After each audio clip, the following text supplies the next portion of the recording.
realize you were fighting for a lie, it hits different. So, have you ever fought so hard for somebody that you start carrying, well, maybe not carrying their burden, but you feel empathy for them, and you feel compassion, and you feel sympathy for them, and you want to do whatever it is that you can to help, right? You see somebody else's pain and you want to make it better, or at least some of us do. It gets us in trouble too. What happens when you find out that pain, was really, or at least you think it's really a performance? People do this all the time. Hate to say it. Hate to say it. When you realize you were fighting for a lie, it hits different. It just hits different in my gut and in your ego. I've been humbled many times. God has humbled me so many times. You don't know humility until, I guess we're all going to go back out of this world naked and afraid, probably. I don't know. Some people say they're not afraid, but I think I will be. I think I'll be afraid. I love Jesus, and I pray he lets me into heaven. I pray he forgives me for my sins. I'm not perfect, but anyway, it's not just whenever it hits different, when you find out that you're fighting for a lie. It's not just disappointment. It's like betrayal wrapped in guilt, because you stood up for someone thinking you were protecting the truth when everybody else was warning you, telling you you needed to be careful because they weren't who you thought they were.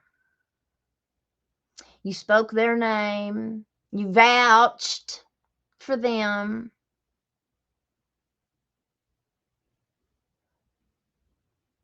I mean, I don't know about vouched, but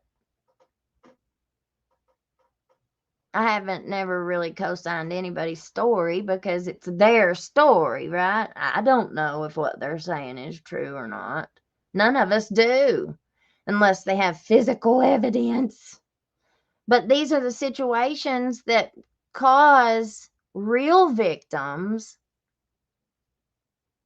to be not believed, or their situations were less important than others. But you defended them nonetheless against the world. And then one day, the pieces stop fitting. The timeline don't make sense. The tears dry up unless you're at just the right performance moment that it's queued up for a camera. The truth starts to tremble. I don't regret caring, but I do regret not listening to that still small voice that said, wait, something ain't right. Tonight, I want to talk about the other side of all of this, the side that most people never get to see.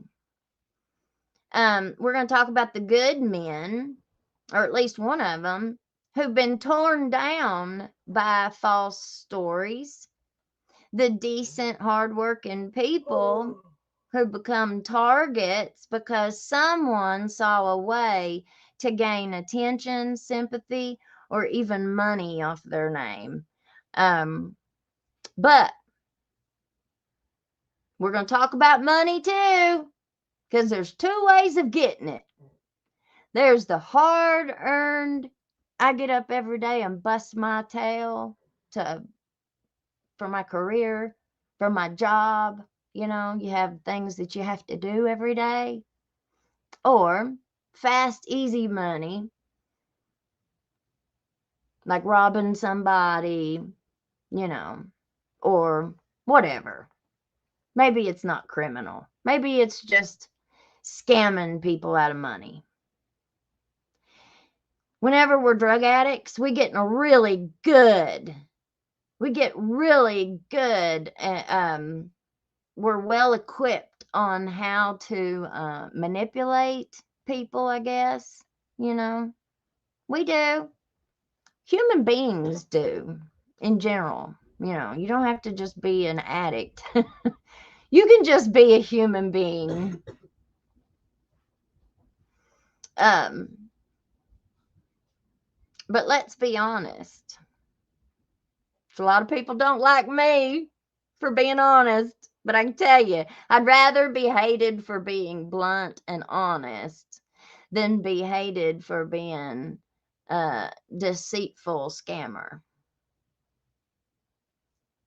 A false accusation doesn't just ruin reputations, it ruins trust. And the kind of things that we've been talking about, sexual abuse, sexual harassment, like these are things that will destroy a person's everything, like take their everything. And, you know, we don't want to just expose the bad guys. You know, we want to highlight the good ones too.